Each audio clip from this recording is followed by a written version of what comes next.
Bismillahirrahmanirrahim. Assalamualaikum warahmatullahi wabarakatuh. Alhamdulillah hamdan katsiran tayyiban mubarakan fi kama yuhibbu rabbuna wa yardah. Asyhadu an la ilaha illallah wahdahu la syarikalah wa asyhadu anna Muhammadan abduhu wa rasuluh. Allahumma shalli alaihi wa ala alihi wa ashabihi wa sallama tasliman katsiran amma ba'd. Ayyuhal muslimun rahimani Allah wa iyyakum. Kita bersyukur pada Allah Subhanahu wa taala. Kembali Allah memberikan taufik pada kita untuk melanjutkan pembahasan kita dari kitab Tadhkiratus Sami' wal Mutakallim fi Adabil Alim wal Muta'allim karya Ibnu Jama'ah Al-Kinani rahimahullahu taala. Dan sekarang masuk pasal yang kedua, yaitu tentang bab yang ketiga, pasal yang kedua,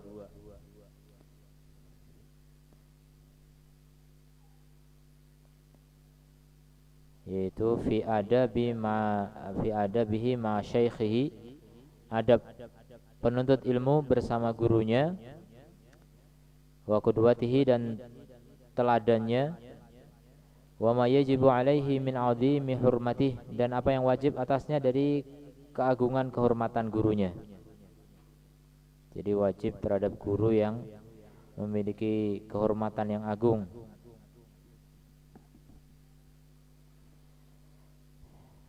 Dan ini ada 13 adab. Yang pertama, anahu yang bagi li talib an yuqaddima nazar. Mestinya seorang murid mendahulukan pandangan. Maksudnya menilai dulu. Menilai guru yang akan kita ambil ilmunya. Wa istakhirallaha, kemudian istikharah kepada Allah tentang siapa yang akan diambil ilmunya. Fi man ya'khudhu al-ilma anhu, siapa yang layak untuk diambil ilmunya. Wa yaktasibu husnal akhlaqi wal adabi minhu, kemudian dia mengambil akhlak dan adab yang bagus darinya. Jadi tidak hanya mengambil ilmu semata, tapi juga mengambil akhlak dan adab dari guru. Bagaimana kesabaran gurunya, bagaimana kesederhanaan gurunya, bagaimana ya, kepeduliannya dan sebagainya ya. Pokoknya dipelajari dari tingkah lakunya.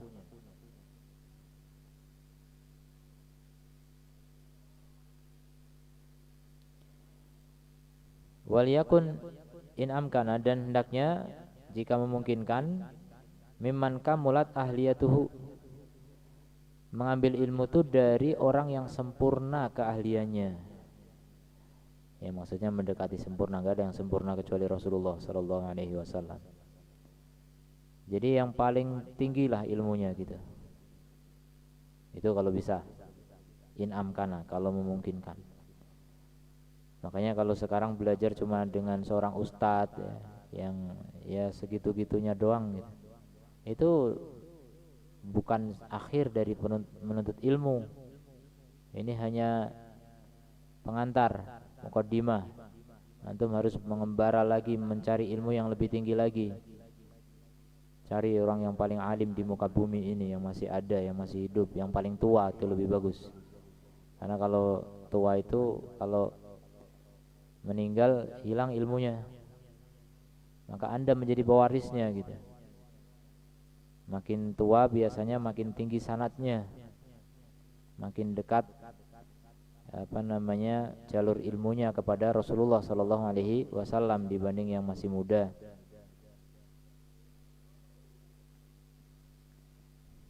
Itu kalau memungkinkan. Kalau enggak memungkinkan ya tidak ada rumput akar pun jadi.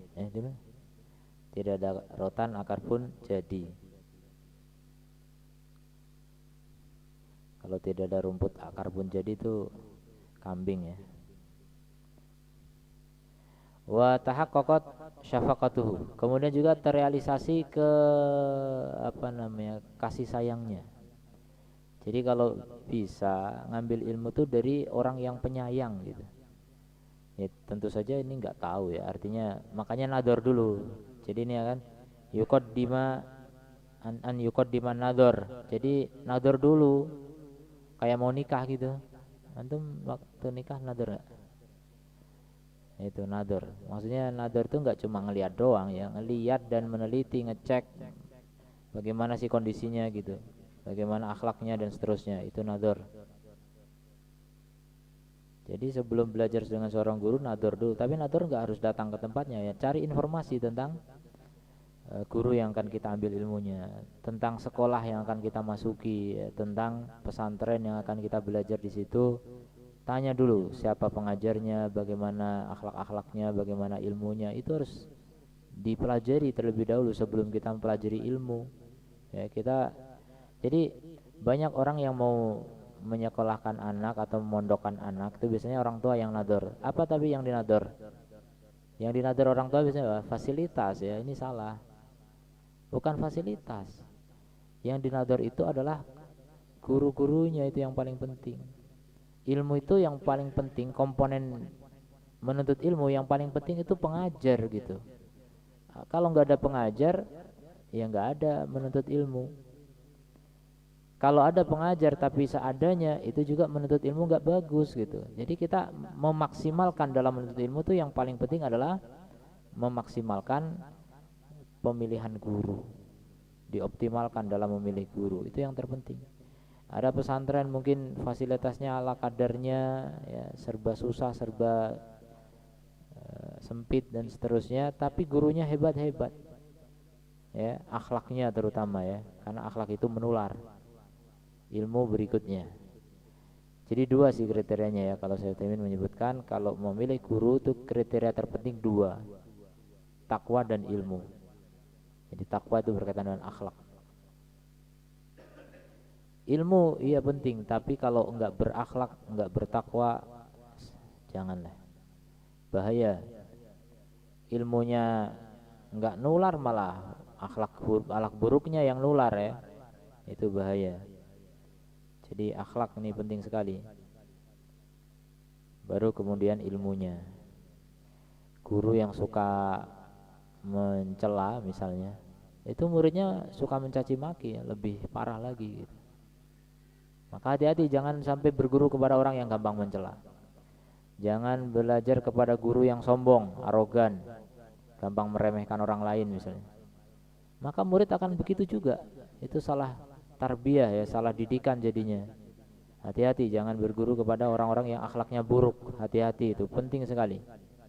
Memilih guru yang berakhlak itu penting sekali. Guru yang cinta dunia ini juga bahaya. Sering ngingetin tentang kemewahan dunia, fasilitas dunia, ini juga nggak bagus ya. Karena bertentangan dengan ajaran Islam. Islam itu mengajarkan zuhud.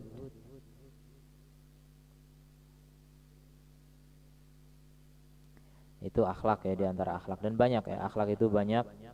Maka silakan dicek semuanya agar apa? Agar kita tidak salah memilih guru. Kemudian wadaharat muru'atuhu, dan nampak kehormatannya, jadi kewibawaan, kehormatannya, orang yang menjaga kehormatan. Tidak gampang berkata kotor, tidak gampang ketawa ketiwi gitu. Orang yang gampang bercanda, ketawa-ketawa ini kurang berwibawa dan kurang elok untuk dijadikan guru.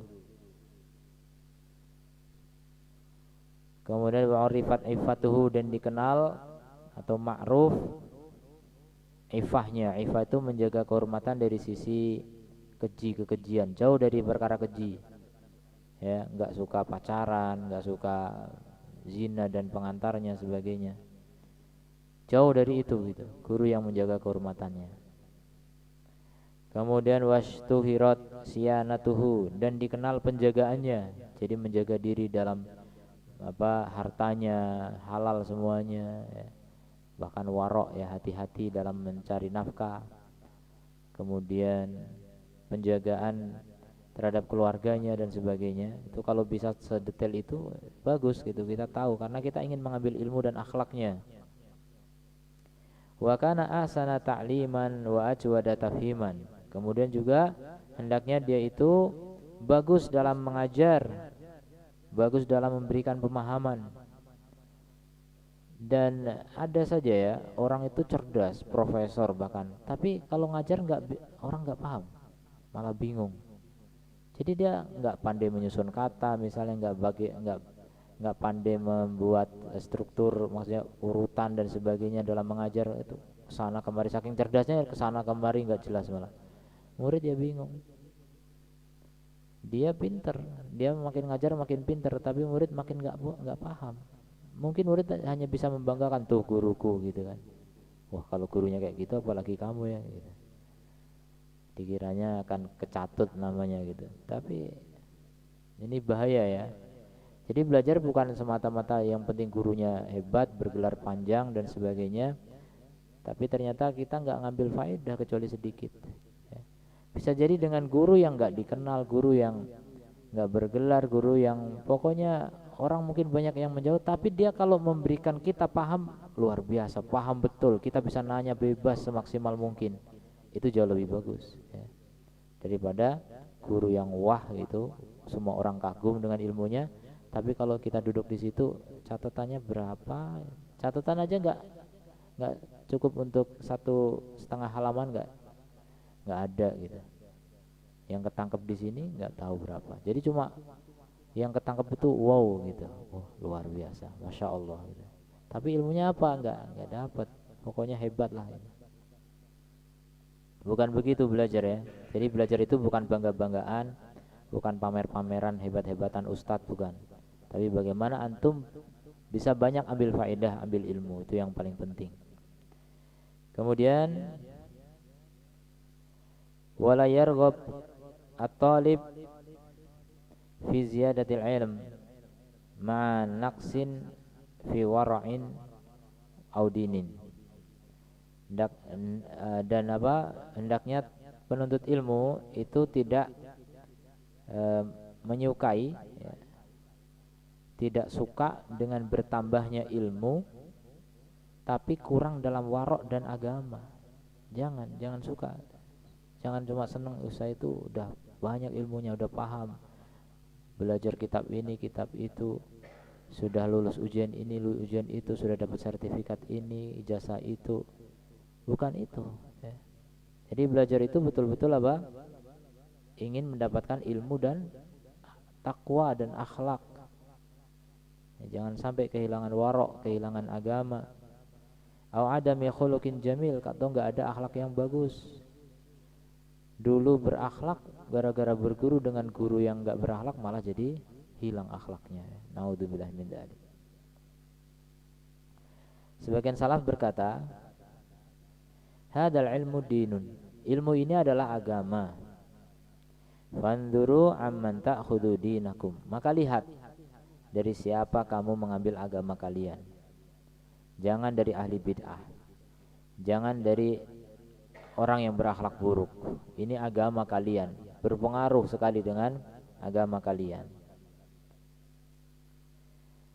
Wal yahdar man taqay minat taqayyudi bil masyhurin. Nah ini, hati-hati belajar hanya membatasi atau terkait dengan popularitas, nyari guru yang paling populer gitu. Hati-hati kalau cuma membatasi itu, karena ya bukan begitu memang belajar itu, bukan hanya sekedar populer. Kalau sekedar ngambil yang populer, Imam Bukhari gurunya mungkin bisa dihitung, Imam Bukhari gurunya nggak terhitung ya. Abu Hatim Ar-Razi gurunya nggak terhitung, karena nggak ngambil dari yang populer doang. Gurunya banyak yang nggak dikenal ya, tapi itu guru gitu, ambil ilmunya. Wa tarkil akhdi anil khamilin, kemudian nggak mau mengambil ilmu dari orang yang nggak dikenal. Khamil itu lawannya masyhur.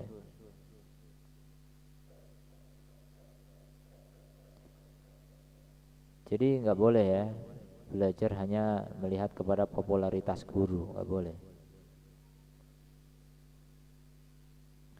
Faqad addal Ghazali wa ghairuhu, Imam Al-Ghazali dan Al-Ghazali dan yang lainnya menganggap dzalika minal kibr alal ilm, itu termasuk kesombongan terhadap ilmu.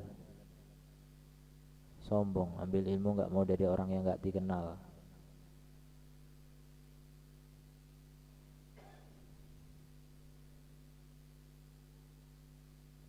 wa ja'alahu 'ainal hamaqah, bahkan dia menjadikannya sebagai hakikat dari kepandiran, hamqah, hamaqah, kepandiran, kebodohan.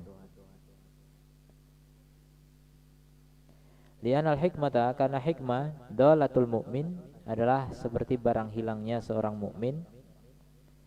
Yaltaqituha haitsu wajadaha, dia akan pungut dimanapun dia dapatkan, walaupun keluar dari mulut anjing ibaratnya ya.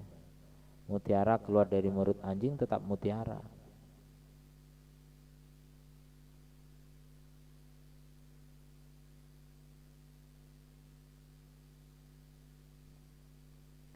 Wa yaqtanimuha haitsu dhafira biha, dia pun memanfaatkannya dimanapun dia mendapatkannya. Wa yataqalladul minnah liman saqaha ilaihi, kemudian dia pun menyandarkan anugerah kepada orang yang membawa ilmu kepadanya, membawa hikmah kepadanya. Fa innahu yahrabu min makhafatil jahli, karena dia lari dari ketakutan terhadap kebodohan. Kama yahrabu minal usdi, seperti dia lari dari singa-singa. Wal haribu minal usdi la ya'naf, dan orang yang lari dari singa itu enggak akan sombong ya. Pokoknya bagaimana ada jalan selamat, selamat gitu, jangan malah berhenti. Kalau berhenti ya terkam. Dia enggak mau berlari kecuali kalau jalannya bagus ya, ya udah dimakan singa dia. Itu sombong namanya. Mindala lati man yadulluhu alal khalas ya. Jadi enggak akan sombong dari orang yang menunjukkan kepada jalan keluar gitu. Oh sini kamu, kalau sini selamat gitu. Dia pasti ngikut gitu kan, dalam kondisi apa? Terdesak.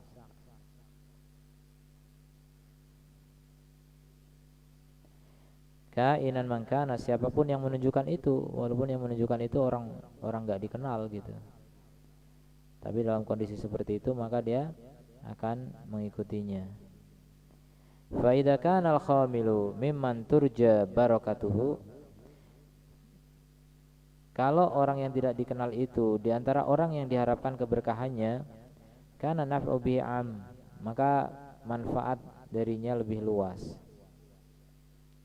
Wa tahsilu min jihatihi atam, dan menghasilkan ilmu darinya lebih sempurna. Wa idza sabarta ahwala salaf wal khalaf, kalau kamu mengecek ya meneliti keadaan para salaf dan khalaf, lam tajidin naf'a yahsulu ghaliban, tidak kamu dapati manfaat dihasilkan ya pada umumnya, wal falahu, dan kesuksesan, yudriku taliban, menjangkau seorang murid, illa, kecuali idza kana li syaikhi minat taqwa nasibun, kecuali jika syekhnya itu memiliki bagian dari takwa. Artinya kalau syekhnya enggak bertakwa, jarang ada murid sukses ya. Makanya jangan sampai mengambil ilmu dari orang yang kurang bertakwa. Nasibun wafirun, bahkan ya bagian yang besar, banyak. Wa ala syafaqatihi wa nushihi litalabah dalilun zahir, dan kepada kasih sayang serta menasihati murid-murid itu terdapat bukti, adalah bukti yang zahir, yang nyata, yang kelihatan. Jadi guru yang sayang ke murid, memiliki jiwa yang menasihati ya, menginginkan kebaikan bagi muridnya, itu merupakan apa?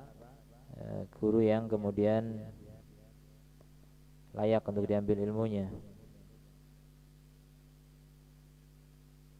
Itu bukti ketakwaannya juga.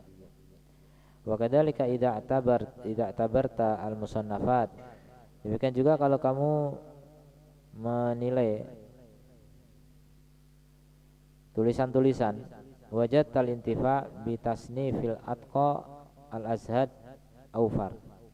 Kamu dapati mengambil manfaat dari tulisan orang yang lebih bertakwa dan lebih zuhud, itu lebih banyak kamu bisa ambil manfaat darinya.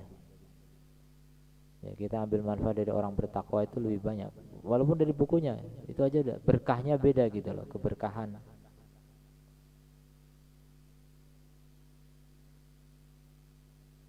Wal falaha bil istighali bi aktsar, kemudian kesuksesan dengan menyibukkan diri dengan buku-bukunya itu lebih banyak. Lebih banyak kesuksesannya. Wal yajtahid ala an yakuna asy-syaikh mimman lahu 'alal 'ulumi syar'iyyati tamamul ittila', dan bersungguh-sungguhlah untuk mencari guru ya yang dia termasuk orang yang memiliki ilmu syar'i dengan sempurna penelaahannya. Jadi intinya panjanglah dia belajar, berguru dan sebagainya. Nah, itu kita ambil ilmunya lebih layak. Tapi kalau guru yang muda, syekh yang masih muda, itu rata-rata itilaknya ya belum sempurna. Yang itilak sempurna itu yang lebih senior. Tapi memang betul-betul mutolaah, kayak kalau enggak mutolaah ya enggak juga luas ilmunya.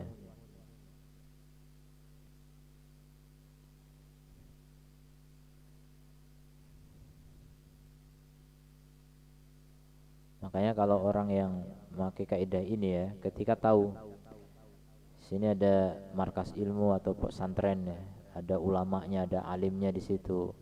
Nanti di sana juga ada, di sana ada, di sana ada, di sini. Nah, ini yang lain-lain ini rata-rata muridnya dari syekh yang di sini.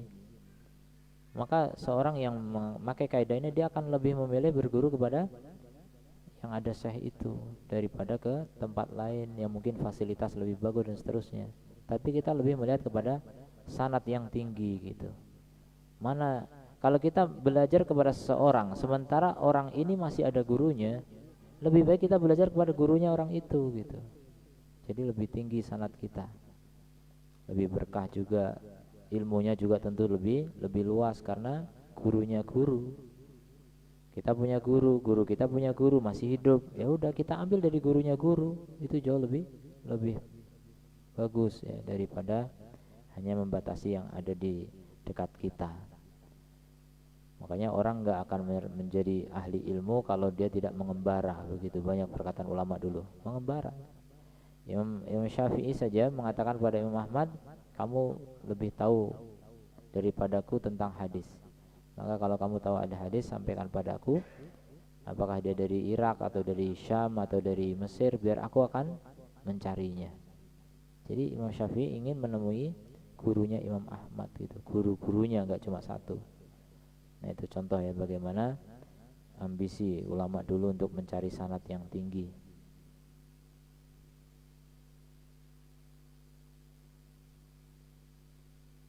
Walahu ma'aman yuthaku bihi min masyayikh asrihi, dan baginya bersama orang yang dipercaya dari masyayikh asrihi ya, syekh-syekh di masanya, kathratu bahthin,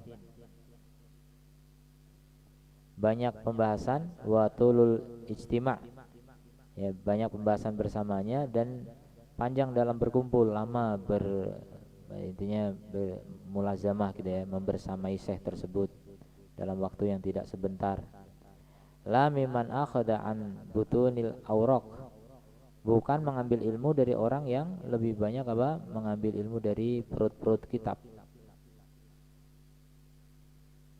Kalau kita ngambil ilmu dari seorang guru, yang guru itu banyaknya itu ambil ilmunya dari perut kitab, ya mending kita juga mengambil dari perut kitab, sama aja gitu. Kalau kita ngambil dari guru, mestinya guru itu yang punya guru gitu. Makin banyak gurunya, itu lebih bagus.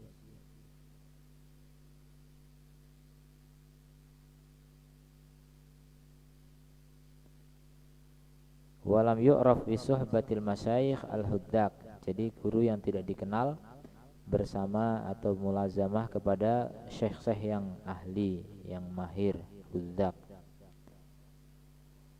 Asy-Syafi'i rahimahullah taala berkata, "Man tafaqqaha min butunil kutub dayya'al ahkam." Siapa yang menuntut fikih, menuntut ilmu fikih dari perut-perut kitab, maka dia akan menyia-nyiakan hukum-hukum. Ada juga riwayat dari Asy-Syafi'i, kana khata'uhu aktsara min sawabihi. Jadi siapa yang mengambil ilmu dari perut-perut kitab, maka kesalahannya lebih banyak daripada ketepatannya. Sebagian mereka juga mengatakan min a'damil baliyah tashayyukhus suhufiyah. Di antara bala bencana yang paling besar ketika wartawan menjadi syekh. Suhufi itu ya orang yang biasa nyari berita, bikin berita, kemudian tiba-tiba jadi syekh. Ini bencana ya. Naudzubillah min dzalik. Siapa itu suhufiyah? Suhufiyah itu orang yang menuntut ilmu dari lembar-lembar kertas saja gitu. Bukan wartawan ternyata ya. Wartawan tuh nyari berita. Ini yang belajar dari kertas-kertas, dari buku-buku. Itu termasuk bencana. Ini bukan berarti nggak boleh orang belajar dari buku. Itu belajar dari buku itu bagus, tapi setelah apa? Kita belajar dari guru-guru, dari para ulama. Dan sambil kita belajar dari buku, nanti suatu ketika kita berguru lagi. Dan sekarang berguru nggak harus ke tempatnya, kita bisa melalui media online dan sebagainya. Jadi berguru itu jauh lebih mudah di zaman kita sekarang daripada zaman dulu sebelum adanya internet. Kemudian yang kedua, adab yang kedua bersama guru. An yang qada li syaikhihi, tunduk kepada gurunya, fi umurihi, dalam urusan-urusannya. Jadi urusan pribadi dia, kalau konsultasi pada guru menunjukkan begini begitu, tunduk, patuh, ikuti. Wala yakhruja an ra'yihi wa tadbirihi, jangan sampai keluar dari pendapatnya dan pengaturannya. Itu adab murid kepada guru. Makanya kalau gurunya nggak berakhlak, ya kita takut mau ngikuti pendapatnya, jangan-jangan menyesatkan. Jadi kalau adab pertama udah ditempuh, maka adab kedua bisa diraih ya. Kita akan percaya kepada guru itu. Maka apapun wejangannya, nasihatnya, arahannya, bimbingannya akan kita ikuti. Kemudian bal yakunu ma'hu kal marid ma tabib al mahir. Jadi kondisinya bersama guru itu seperti keadaan orang sakit bersama dokter yang mahir. Ya udah pasrah aja, mau diapain, mau dikasih apa, diobat ini itu, nurut gitu. Tapi kalau dokternya nggak mahir, baru praktek, kita masih takut ini malpraktek, ya kita nggak bisa pasrah sepenuhnya kalau seperti itu kan. Orang akan bisa pasrah kepada dokter ketika yakin dokternya ini mahir. Begitu juga kita kepada guru. Kita akan bisa tunduk patuh dengan guru kalau kita yakin guru ini memang pakar, ahlinya. Fayushawiruhu fima yaksiduhu. Maka murid itu mengajak guru untuk bermusyawarah, maksudnya minta pendapatnya ya, pada perkara yang dia inginkan. Dia mau nikah, dia mau belajar lagi, dia mau apa gitu, konsultasi kepada gurunya. Wa yataharra ridahu fima ya'tamiduhu, dan mencari keridhaan guru pada apa yang dia inginkan, yang dia tuju ya. Dia mau melakukan apa gitu, dia ingin ridho gurunya. Nggak mau kalau dia melakukan sesuatu kemudian gurunya nggak suka. Karena kalau guru sampai nggak ridho bisa berakibat fatal ya. Bisa berbahaya, nggak berkah ilmu kita, nggak berkah hidup kita. Wa yubalighu fi hurmatihi, kemudian mendalam atau tinggi ya dalam menghormati gurunya. Jadi sempurna lah gitu, sempurna dalam menghormati gurunya. Wa yataqarrabu ilallahi ta'ala bi khidmatihi, kemudian juga mendekatkan diri kepada Allah dengan cara melayani guru. Jadi kita ingin guru kita itu mudah urusannya, kita layani. Ya, seperti kalau zaman dulu ya, kita kalau lihat film zaman dulu itu guru datang ke sekolah pakai sepeda, itu anak-anak SD udah berebut mau nuntunin sepeda gurunya. Hari ini nggak ada lagi ada begitu karena gurunya pakai mobil, ya. Mau nuntun mobil nggak bisa. Dulu bawain tasnya, ya. Pokoknya dilayani betul, dilayani. Rasulullah begitu ya, dilayani. Banyak pelayan Rasulullah, ngambilkan air wudhu, ada yang ngambilkan batu untuk cebok, ada seperti itu. Cerita Anas bin Malik sebagai pelayan Rasul Shallallahu Alaihi Wasallam.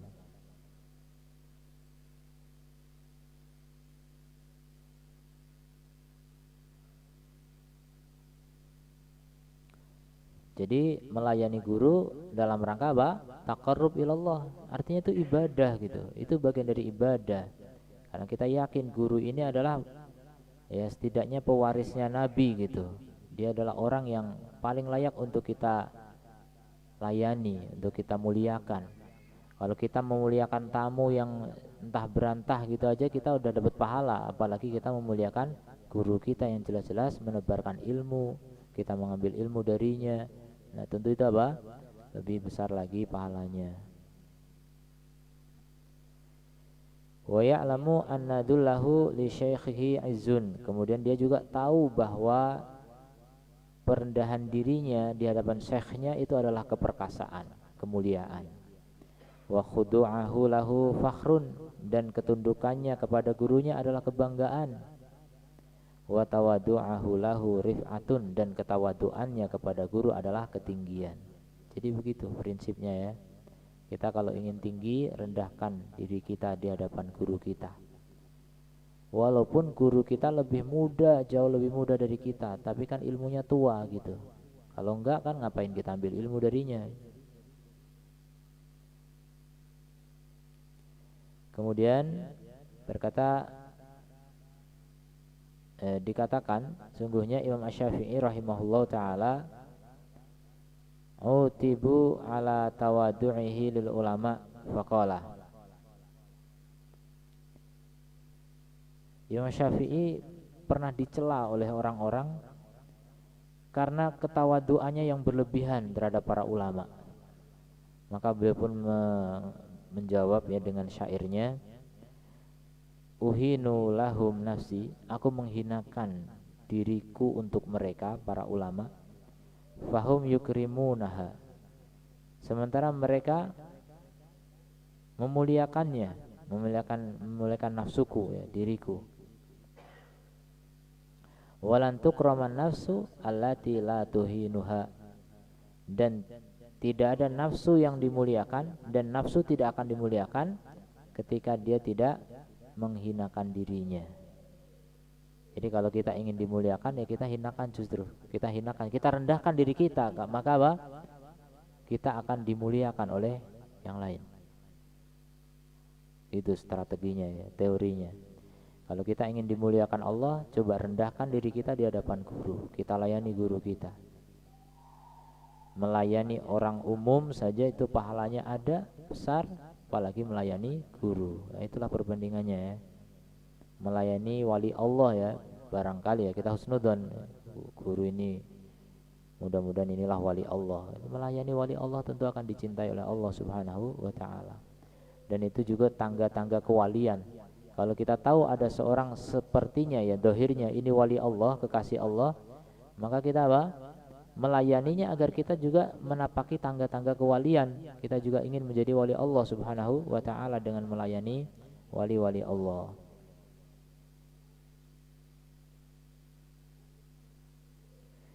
Kemudian wa akhadha Ibnu Abbas radhiyallahu anhuma ma jalalatihi wa martabatihi birika bi Zaid bin Thabit. Ini lihat contoh bagaimana ketawaduan terhadap guru ya. Ibnu Abbas radhiyallahu anhuma yang sepupu Rasulullah sallallahu alaihi wasallam bersama keagungannya dan kedudukannya, martabatnya, beliau memegang tali kendalinya, tali kendaraannya Zaid bin Thabit al-Ansori radhiyallahu anhu. Kenapa? Karena Ibnu Abbas berguru kepadanya. Padahal ini keluarga Rasul, orang mulia gitu. Tapi mau melayani Zaid bin Thabit yang bukan siapa-siapa. Maksudnya dia ya karena gurunya saja, karena gurunya. Dan beliau pun mengatakan apa? Hakada umirna an naf'ala bi ulama'ina. Jadi Zaid bin Thabit dilayani Ibnu Abbas itu enggak enak gitu. Jangan begitu, kamu kan sepupu Rasulullah. Maka Ibnu Abbas menjawab ini kata-katanya. Beginilah kami diperintahkan untuk melakukan terhadap ulama-ulama kami.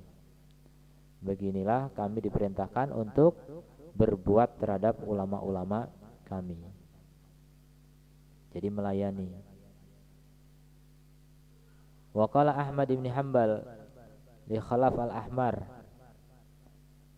Imam Ahmad berkata kepada Khalaf al-Ahmar, la aq'udu illa baina yadaika. Aku tidak duduk kecuali di hadapanmu. Umirna an natawaddu'a liman nata'allamu minhu. Jadi maksudnya aku tidak duduk kecuali di hadapanmu, siap. Maksudnya guru butuh apa siap gitu, siap melayani gitu di hadapannya gitu. Kalau jauh gitu kan susah mau dipanggil. Di depannya siap diperintah. Kami diperintahkan untuk tawadhu kepada orang yang kami menuntut ilmu darinya.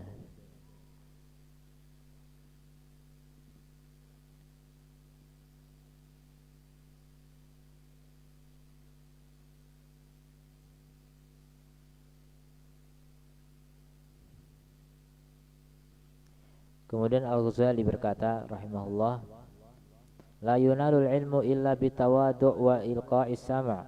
Tidaklah diraih ilmu kecuali dengan tawadu' dan melemparkan pandangan. Maksudnya betul-betul pendengaran, betul-betul mendengar. Tawadu'.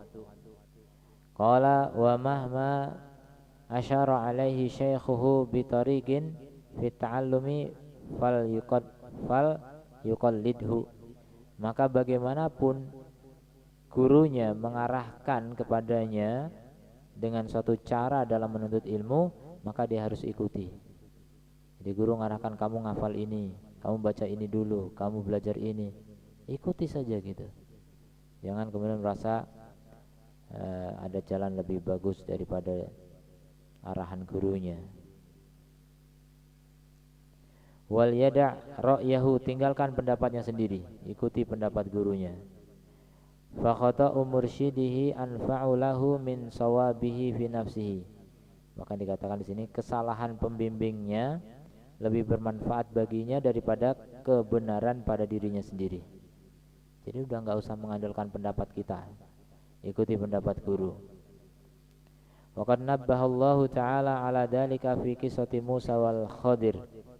Allah telah mengingatkan tentang hal itu dalam kisahnya Musa dengan Khadir. Coba lihat, Nabi Musa kan kurang bersabar gitu ketika berguru dengan Khadir, dikit-dikit protes, dikit-dikit nanya gitu. Padahal apa? Itu gurunya. Senyampang kita menganggap seorang itu sebagai guru kita, maka ikuti saja ya. Pendapatnya ikuti selama tidak haram.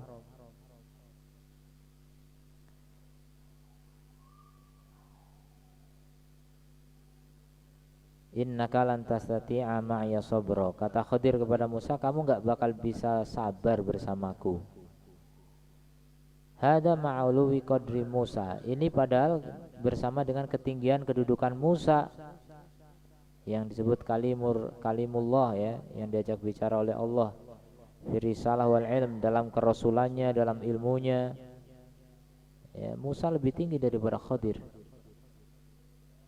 Hatta syarata alaihi sukut, ya, sampai Khadir mensyaratkan kepada Musa, kalau mau belajar denganku harus diam. nggak usah banyak tanya gitu. Faqala fala tas'alni an syai', maka kamu jangan bertanya kepadaku tentang sesuatu hatta uhditsa laka minhu dzikra, sampai aku yang akan menceritakan untukmu. Nggak usah terburu-buru nanya, nanti aku jelaskan. Lihat itu udah ngasih syarat begitu. Ternyata apa? Nabi Musa kurang sabar, akhirnya gagal melanjutkan menuntut ilmu dengan Khidir atau Khidir. Nah, itu dua adab yang kita pelajari malam ini ya, berkaitan dengan adab murid kepada gurunya. Yang pertama itu nador ya, kita lihat siapa yang layak untuk kita ambil ilmunya. Ukurannya adalah ilmunya dan ketakwaannya atau akhlaknya. Kemudian yang kedua adalah tunduk dan patuh, bahkan menghinakan diri ya, sampai gitu. Artinya tawaduk lah, tawaduk kepada guru, melayani guru, siap menjadi budaknya gurunya gitu, seakan-akan begitu. Jadi melayani guru tanpa diminta ya. Itu adab yang kedua. Nah, kalau kita betul-betul menerapkan adab-adab ini, insya Allah kita menjadi orang yang berkah dimanapun kita berada. Ilmu kita berkah, amal kita berkah, waktu kita berkah, keluarga kita berkah, semuanya menjadi berkah ya. Demikian, wabillahi taufiq wal hidayah. Assalamualaikum warahmatullahi wabarakatuh.